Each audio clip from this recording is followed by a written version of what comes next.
I'm Bradford Ferguson. I'm here with Brian White of Futuraza. He is our robotaxi expert, and we're going to talk about some robotaxi drama today. Also, talk about his unique research that he did, got some answers from Tesla engineers about the Cybercab. I'll share a little bit of my experience at the We Robot event, and we'll talk about GM dropping Cruise.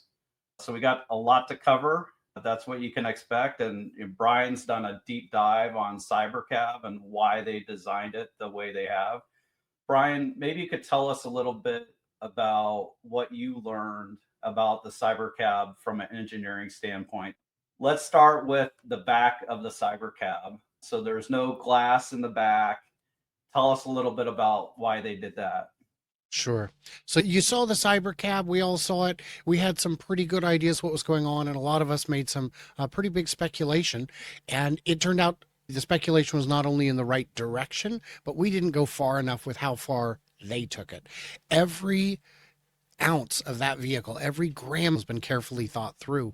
So when it comes to things like the big example is, well, why doesn't it have a glass roof? Wouldn't it be nice to have the big panoramic glass? And the answer is that glass is heavier, glass is more expensive, glass doesn't have the sound deadening capacity. Glass gets fingerprints on it that you have to clean and maintain as a fleet operator. And glass makes it so that you need more climate control in the cabin. The heat wicks out in the cold, the hot comes in the sunlight, and every bit of that counts. But then if we're talking about the back, like the back hatch, I saw it and thought, weird that they would put an actuator on it. Why would it need to be a motorized trunk if this is a taxi? And the answer is, instead of it being a steel outer piece bonded to a steel inner piece, it's basically a plastic outer piece with a molded plastic inner piece. It's very lightweight. We're talking, it's probably 8 pounds for the entire trunk lid. Wow. So because of that, we need an actuator. Otherwise, people are going to be slamming it. It would break if it was manually operated. So they thought of absolutely everything, and the way they did it that's unique from other companies is they get engineers from each department at the table at the same time to say, here's what we think we need to do. How can we make that work? So that it isn't months of back and forth of throwing ideas over a fence and hoping the people on the other side understand what you meant. Yeah, and I encourage people to check out Brian White's content. He does deep dives all the time. He's a little crazier than me, travels all over the country. I did one stakeout at Lathrop, or I did a couple, but I did Lathrop, and Brian's been all over the country and doing deep dives on things. I believe Brian to be a balanced voice as well. He's not just a Tesla cheerleader. So I appreciate that you recognize that I am not just a blind cheerleader. There are people who mistake me for one. They say, well, you're always so enthusiastic about Tesla. I say, well, I go where the facts lead me, and the facts lead me to a pretty exciting place when it comes to almost everything Tesla. Not everything, and I am not hesitant to point out the things that aren't going perfectly as well. He is excited about Tesla's future. I was at the We Robot event. My interpretation of the design was that it was perfect.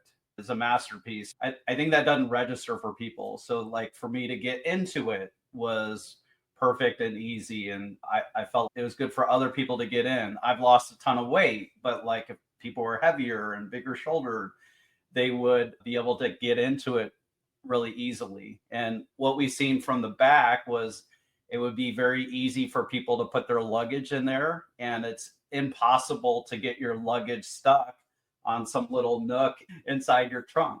Everything has been thought through.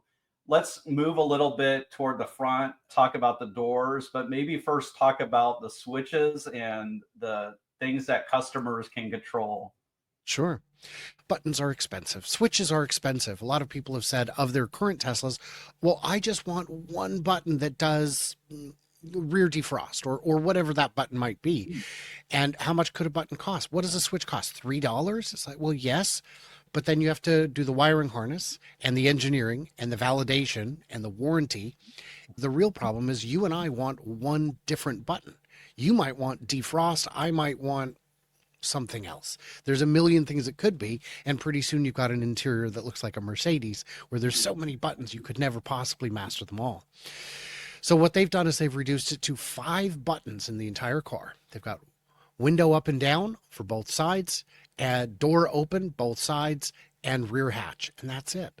The engineer was telling me we really wanted to get rid of the window switches. We wanted to put them on the screen, but apparently it's a requirement that you have a physical button for the windows.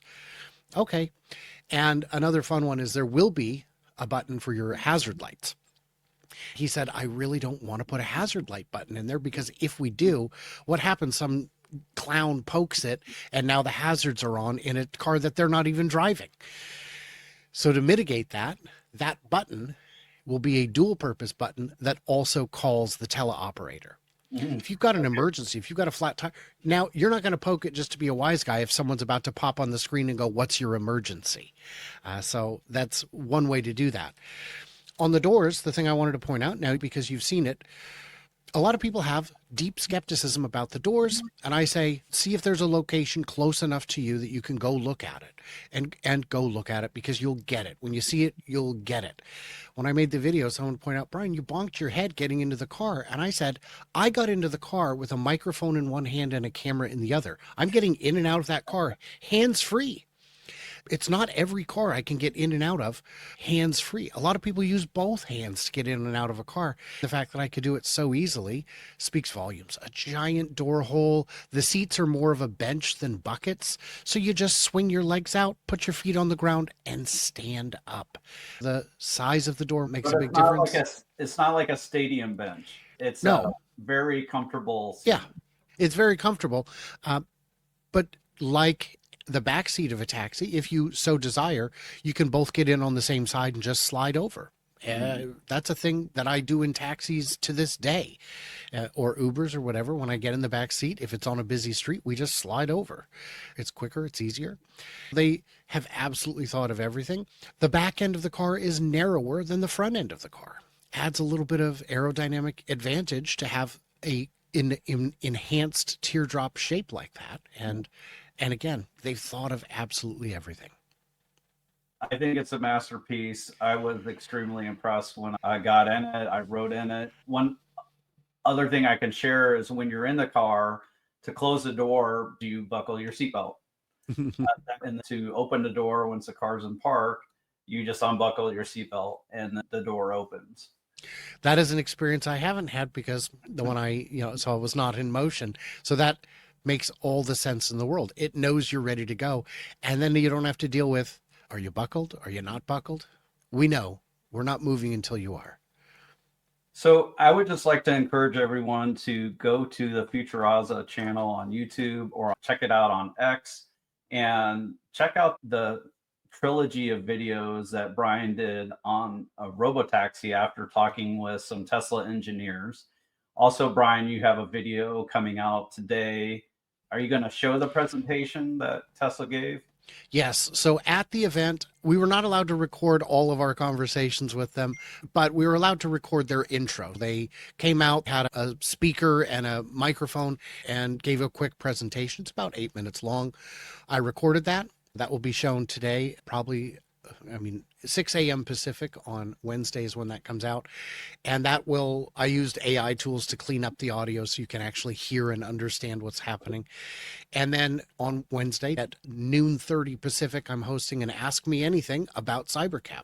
Not all of the things that I was able to learn fit neatly into videos, or maybe it was a video you missed. So folks can come by for that. That will be live on X and YouTube. Awesome. So we had some drama happen last night.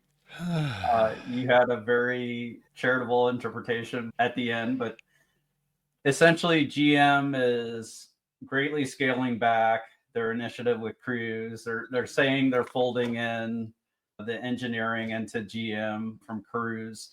And what happened with Cruise was about a year ago, they had an incident where a pedestrian got ran over, and the crew, I might be representing it slightly wrong, but the Cruise got on top of that pedestrian and then continued to move and drag the person. They lied about what happened to regulators. They lacked candor with regulators about where it was being teleoperated.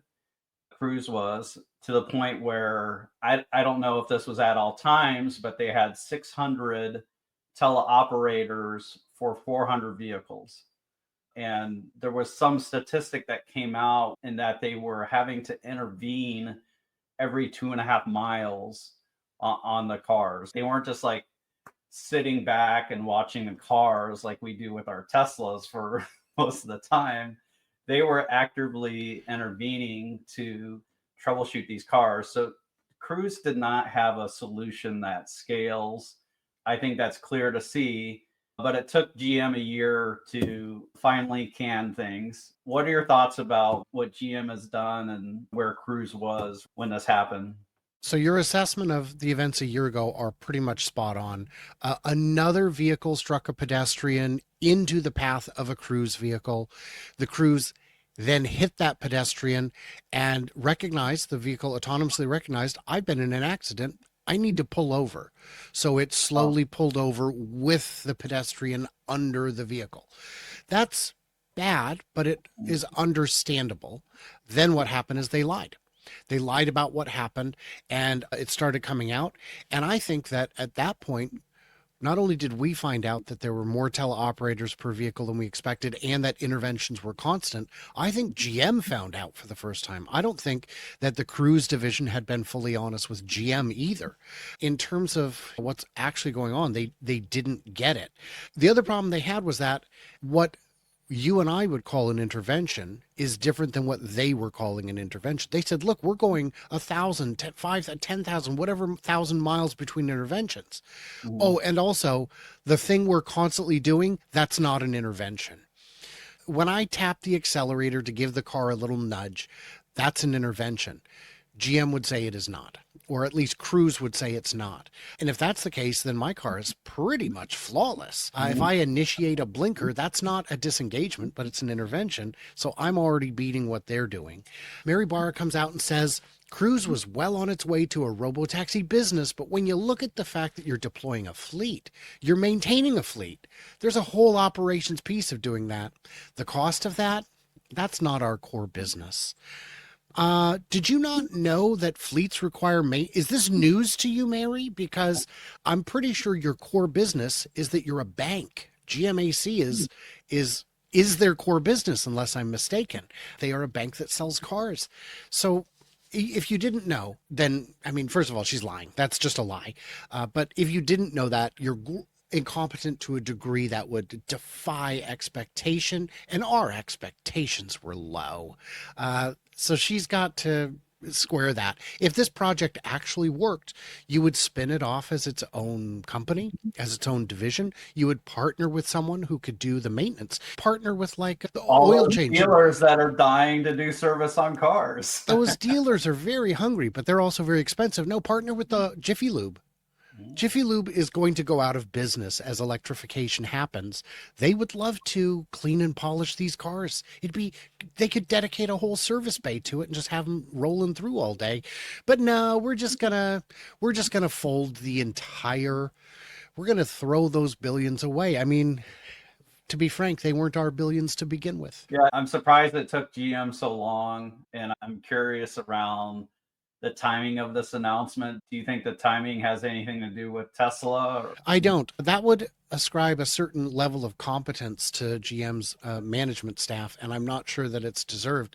I think it's just, this is a good time of year to dump bad news because a lot of reporters are already on vacation. They're already checked out for the rest of the year, and I think it's as convenient a time as any to let it out. People are busy making plans and doing their shopping for the holidays, all that stuff. Yeah. GM's due diligence has seemed to be really bad. Nikola, Lordstown, uh-huh. Cruise. What's crazy though is Kyle Vaught, the CEO of Cruise, said GM is dumb. And I find those comments outrageous because of the state that Cruise was in and how much Cruise lied to regulators. Maybe GM forced Cruise to lie to regulators, but they withheld crucial information from regulators. And in my opinion, I have to say that, in my opinion, it wasn't just around this accident. I find it outrageous him calling them dumb, but they are very bad with due diligence. They did buy Cruise in 2016. So they wouldn't have known, where they would gotten to this point. But I agree with you. I think GM was unaware of how bad things were at Cruise. And when they found out that they were lying to regulators, I don't think it was directed from the top of GM. I think GM was shocked by this, and I think like they finally dug in and they learned something. So I've had a lot of people say, how on earth is it that Mary has kept her job year after year despite these not very impressive results for GM? And I'm confident the answer is she's doing what the board of directors wants. As long as you do what the board of directors wants, no matter how bad things get, your job is secure. If you look at Herbert Diess from Volkswagen, he said to the board, look, the future's electrification. We need to make some big investments now if we want to be well positioned in the future. And the board of directors said, nah, and you're gone. Herbert's out. So that's the trick. I think if Vought had been directed to lie, that his career would be still safe within the GM umbrella, but I don't think that's the case. I think he is someone who can be discarded for not doing the company thing, whatever that may have been. So this is just my opinion. This is not investing advice or legal advice. I think Kyle Vaught is a bit of a visionary. He was early to all this, but I think it may be a bad idea to follow him into the next venture. And I'm extremely disappointed that he's calling GM dumb. But I guess in a way I can understand it. But Cruise was not in a state that scales. And maybe we should talk about this advantage that Tesla has with scale and their approach. Tesla has a real robotaxi. It's not a teletaxi that Cruise was using. We'll call that a teletaxi. There were other aspects of Cruise that lack scale where they were taking a rules-based approach where the cars were basically driving on a rail, on a line, a predetermined line. And it was very good and smooth, but it constantly ran into edge cases. And maybe you could talk more about this, Brian. The world is edge cases. I had a pretty smart analyst a year or two ago say, I'm confident that everybody will solve autonomy because they said computers can never solve chess, but they did. They said it could never solve Go, but it did. And I said, but those are games of rules, and driving is a game of exceptions. You have to be able to think through every exception. I've got this algorithm here, Bradford. I want you to help me invest in it. I can show it to you. You look at it, you say, yeah, this is brilliant. And I say, now all I need to finish this is training data. We can't get training data. I need billions of miles, 360 vision. I need compute in the cars to try and predict what the human will do and reference that. That data is not available. It would require a time machine and going back and putting $2,000 of sensors and compute in every car made by a company for the last 8 years, which is what Tesla did. Yeah. And they were crazy to do it. And uploading that data back to the mothership regularly. Yes. All the time, and being able to query the fleet to say, please show me pictures of occluded stop signs so we can understand occluded stop signs. You can't do it. The lead is insane. The data gathering to train the fleet cannot be matched. Maybe someone in China could do it, but in the Western world, there's a lack of commitment. You've got to spend money years in advance, not a quarter or two, which is what Wall Street typically demands. So they're not going to be able to do it. So at the event, we asked the engineers, what kind of ratio are we talking for teleoperators? And he said, no, you misunderstand. Our teleoperators aren't sitting in a control room driving cars like you see with some of the Chinese companies. They're more like OnStar. They will address emergencies. They won't be driving cars. And the reason we have them is because it is a requirement. By regulation, there needs to be a human that you can summon in case of the weirdest edge case. And that's something that may take years or decades to get rid of. But Chevy ships with OnStar. If airbags deploy, a voice pops on the car saying, do you need me to send emergency services? This is kind of the same thing. So what's the ratio? It could be 1,000 to 1. It could be 10,000 to 1. We just don't know yet, but they will not be driving. And that's the whole point of scale. It's not good enough to just move the driver out of the car and into a desk. You need to actually remove the driver from the equation. Yeah. And also the compute to solve this problem without rules. If you have a team of engineers, you have all these if-then statements. You were with me in Carmel where we drove version 12 into roundabouts. It did a great job. It's very smooth.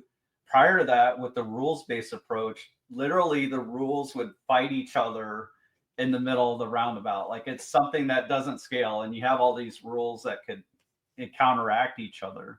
So Tesla went end to end. They need all this compute, run the videos through the system, and have the neural net figure out how to drive. And it was only after Tesla went beyond 30,000 H100s in their compute farm in Cortex that we got version 13. This 30,000 limit was something that everyone was saying could not be done. All these engineers from Meta and Microsoft said it couldn't be done. Elon was able to do it. Tell us a little bit about that compute requirement as well. So it's insane. I don't know as much about the compute side of it, but in terms of, this is the 4-minute mile of AI. It can't be done until it is. And also, that if you're going to install a large network like that, it's going to take, what did Jensen say, 18 months to configure the data farm. And the XAI team, or was it XAI or the Tesla team? Yeah, they configured in 2 weeks. 19 days. Yeah. Yeah. Insane. Can't be done. But how many things do we look at where Elon or Tesla or SpaceX or any of his companies take the impossible and do it?